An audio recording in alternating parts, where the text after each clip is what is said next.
Hey, hello everybody. Welcome back with another video. And yes, it's been a while yet again, but I promise you the next video will be on Wednesday because I'm recording a second video. Okay, this a second video for you guys so that you folks will see me for like maybe just 3 days. And I know you folks are busy, but hey, we're trying to build a community here, even if it's slow. But hey, if you want to be part of this community, go subscribe and give this video a like and tell me more about history, because I'm not good at history, and I know some of history but not that much. So yeah, if you look at my face, the chicken pox is all gone, but it's all, puberty, puberty, come on man. So here we're actually going to react to a video called World War I Battle of the Somme 1916 by Epic History TV. And if you didn't remember, or if you forgot, or if you remembered, 4 or 5 months ago we've reacted to Epic History TV's series about World War I. It was a fantastic series. All of the videos gained like 100 plus views, and here we're coming back, but it's about a battle of the Somme, the deadliest day in Britain's military history. Maybe I remember it was around 50,000 soldiers, but hey, I forgot, it's been a while. Okay, it's not only the Somme that was this disastrous, this brutal. There was the Battle of Verdun. That was another battle that was quite of a devastating one of a brutal. And some that I know was the 12 battles of the Isonzo. If you didn't know that, go check out our video about that. We reacted to a video made by Armchair Historian. It was a fantastic video. It will be in the description down below. This video will be in the description down below, and Epic History TV's channel is going to be in the description down below. And guys, support them because I'm just a reactor. I want to learn. So thank you for sticking with me, even if I've been posting maybe around always in 7 days, 8 days. I've been very busy. Okay, I've been very busy. So I'm trying to post consistently. So yeah. Here we go, the Battle of the Somme, 1916.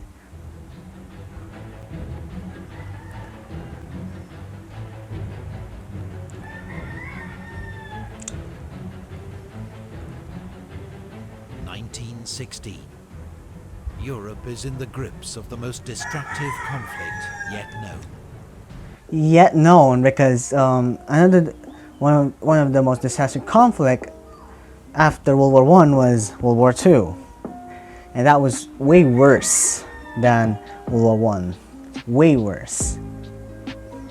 But hey, World War I is still bad in its right, but World War II is way worse. It's way worse. But hey, we are here. Much of the fiercest fighting takes place on the Western Front, where British, French and German armies are locked in a bloody stalemate along 450 miles of trenches. There have been millions of casualties, but neither side can break the deadlock. The combination of barbed wire, machine guns and heavy artillery means troops trying to cross no man's land. No man's land. The ground between the trenches are slaughtered en masse. The advantage is always with the defender. Like, in trench warfare, it is important to have high morale, because if your army doesn't have a high morale, the soldiers inside the army will try to start a mutiny, and that actually happened around the year 1918. Thank goodness they got a breakthrough and won the war. But still, this was a devastating war at its right. And it's been a while. Okay, it's been a while since I've learned about trench warfare, World War I, and I've loving World War One, learning about World War One in the past few weeks. So, hey, anyway, let's go because this one is not a good photo to stop in. But the Allies are committed to more attacks. They're determined to liberate the parts of France and Belgium that were occupied by Germany in the first months of the war. The British and French have agreed to launch a joint offensive in the summer of 1916. But the Germans strike first. In February, they launch a massive assault on the French fortress city of Verdun. Its defense requires all available French reserves. So the You shall offensive not will be led pass. by the British, their biggest attack of the war so far. I learned about that one from VTH, Vlogging Through History. If you don't know who Vlogging Through History, one of my favorite history reactors out there. He influenced me to start a reaction channel like this, like learning history, because I don't know, he just helped me to, he like influenced me to start loving history, because this is interesting. This is quite interesting to learn about. Anyway, Its chief aim now, to relieve pressure on the French at Verdun.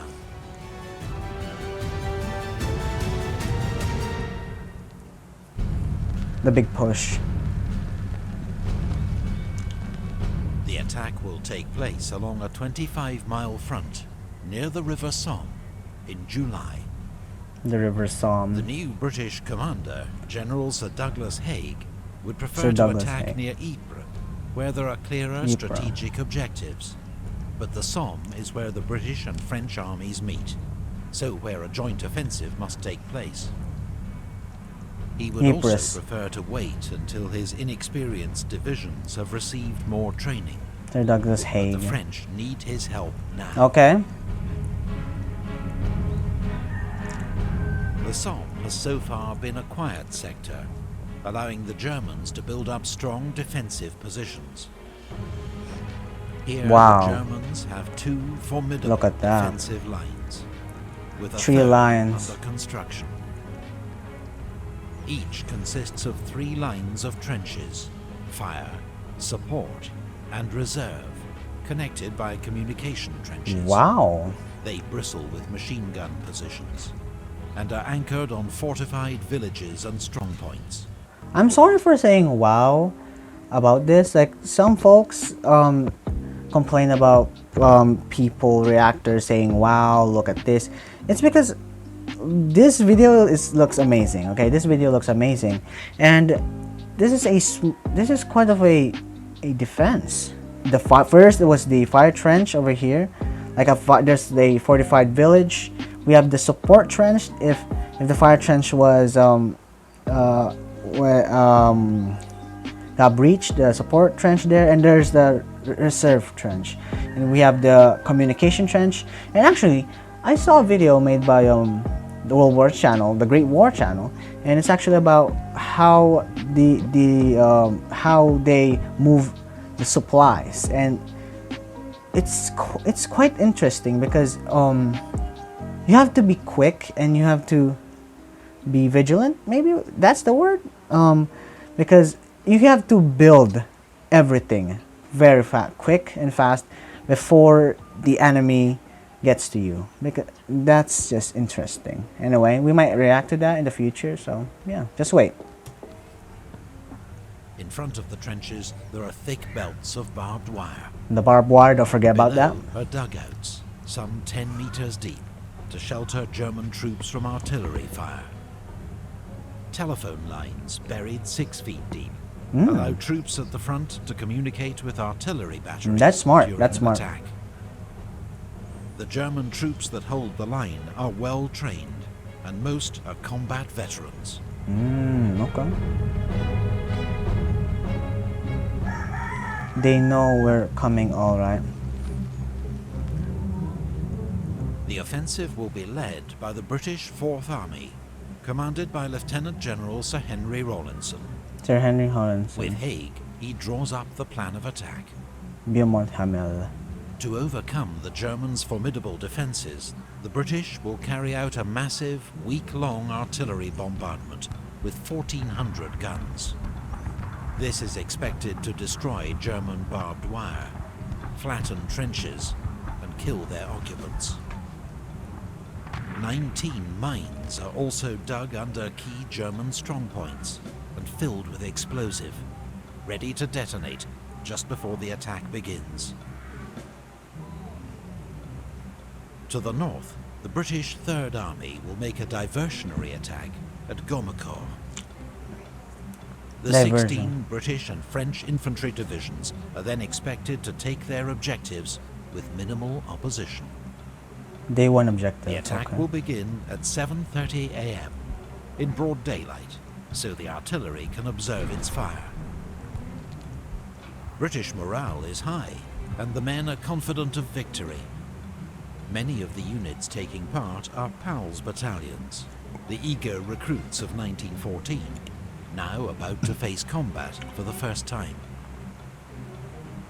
But on the eve of the assault, there are worrying reports that the British bombardment has been only partially successful.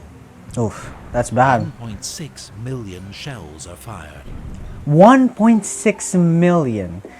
What? That number's insane. That's a lot of artillery shells. But because sometimes trenches are like small. I don't know what you call them. I forgot what word should I use because I'm not English. I'm not fluent in English. I'm Filipino, so yeah. Anyway, the Germans would in the long bombardment of artillery. They've been like down below in the ground, just waiting until the artillery to stop.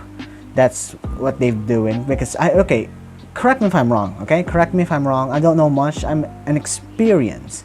Anyway, so yeah, the reason why I said that because I heard someone say or maybe tell, I don't know, say that was the Germans. That was what the Germans do every time the enemy fire artillery shells.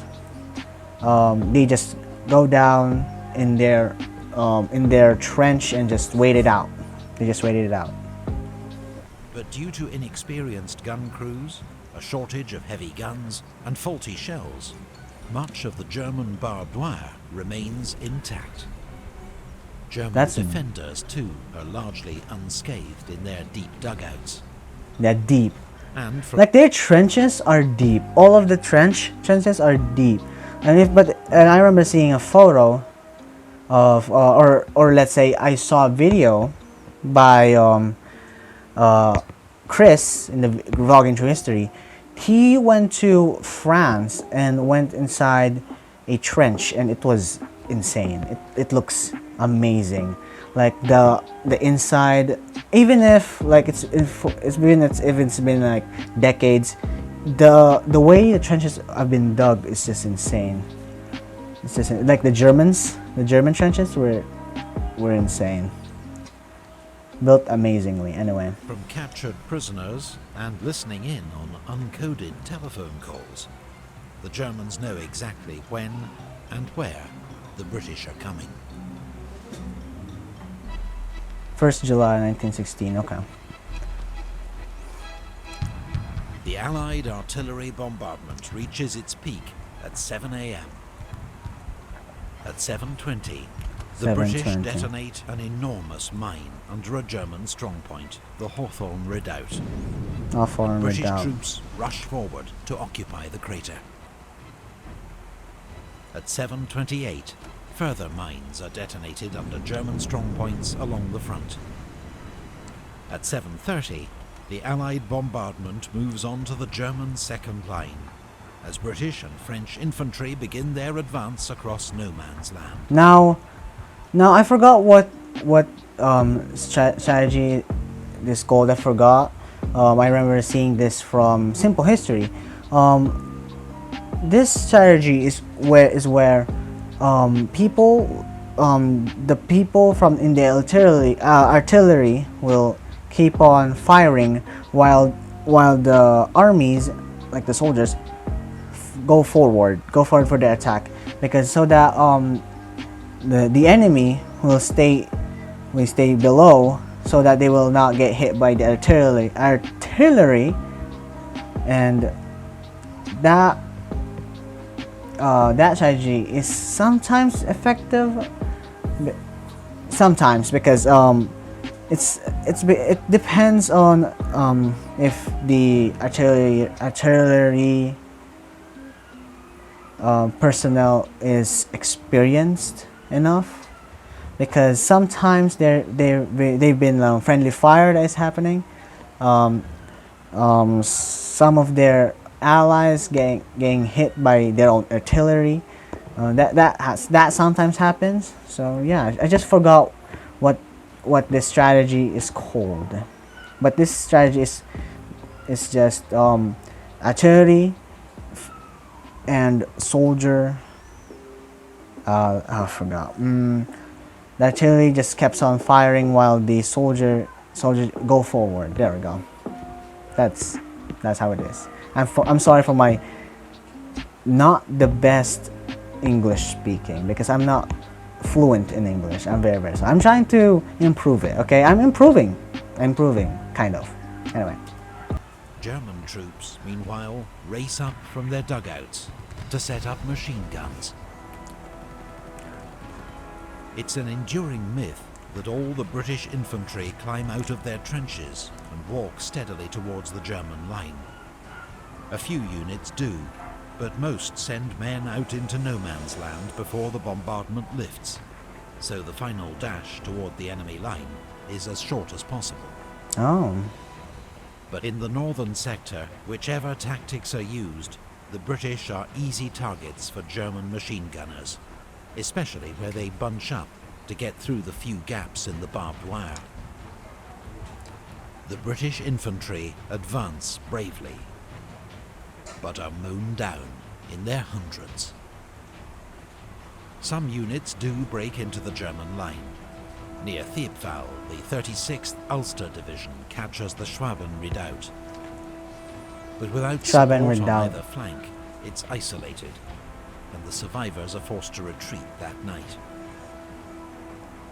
On their right, the 32nd Division takes the Leipzig redoubt. Leipzig redoubt. The 34th Division captures the Lochnagar mine crater. But these are just small toeholds in the German line, far short of their objectives.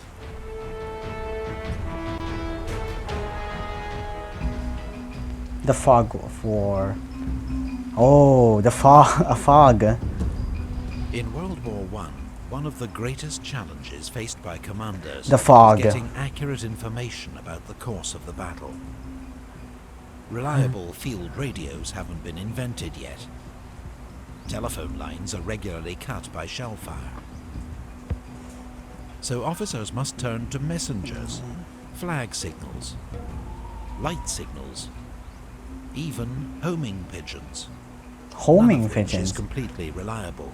What? Okay, I didn't know that. This problem, during an attack, supporting artillery works to a fixed timetable, moving their fire onto the next line of enemy defenses at a set time.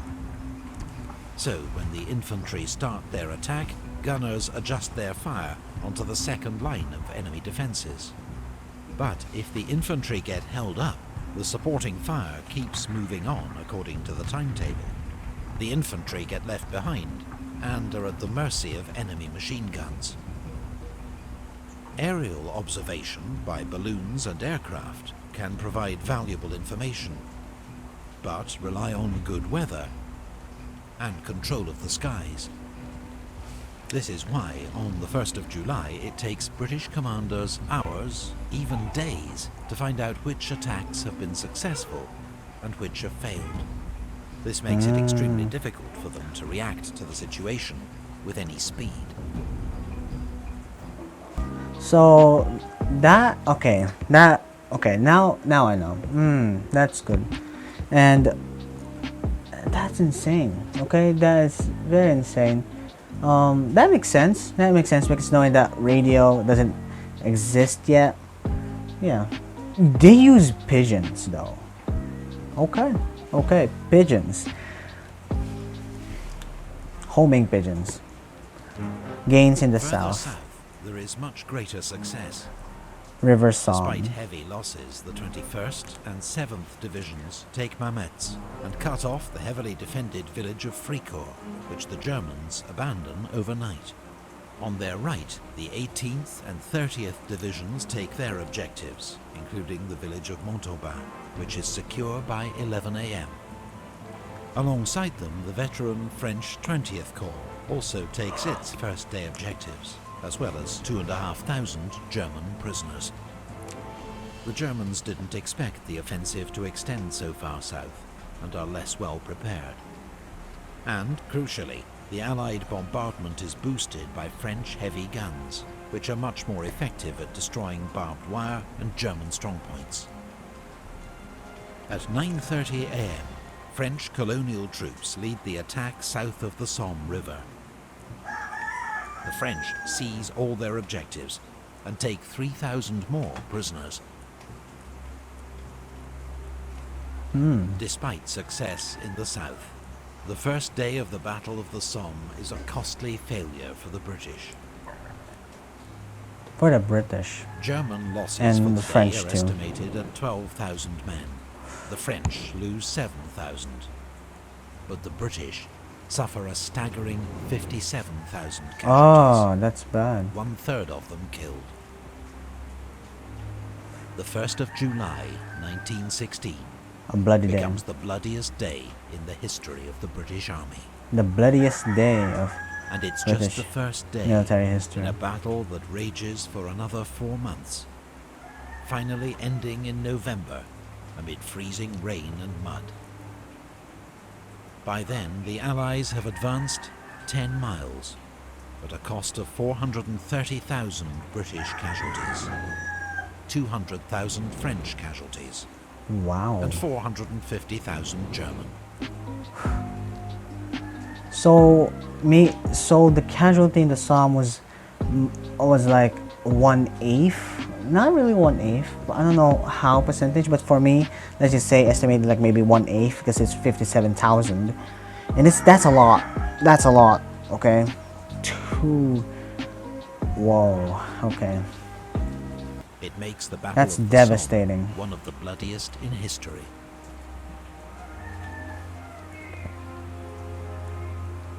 In British popular memory, the Somme is remembered as an unmitigated disaster and tragedy, evidence of the incompetence of British generals, Yeah. and the pointless sacrifice of the gallant soldiers under their command. The competence of But to British those who fought it generals. and those at Yeah. home, the Battle of the Somme was seen as a success. Okay. Casualties were enormous and hard to bear, but across Europe every warring nation was suffering terrible losses, as all commanders struggled to find an answer to trench warfare. And at the Somme, the British had not only helped save their French ally, who went on to defeat the Germans at Verdun, but learned vital lessons about how to fight on the Western Front. Most of all, the Battle of the Somme had been a costly but necessary wearing down of the German army, an immensely painful but vital step on the long road to victory.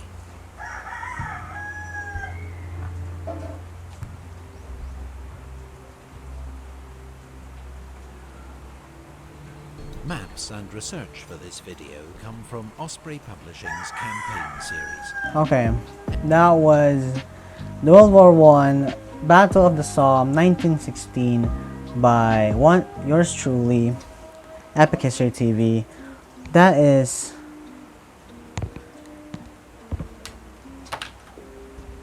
was a fantastic video. It was a great video to watch, and if you want to watch this video without me commentating, just check it out in the description down below. Check Epic History TV's channel in the description down below, and see you in the next video, guys. Maybe in Wednesday, or maybe not maybe in Wednesday. So yeah, bye.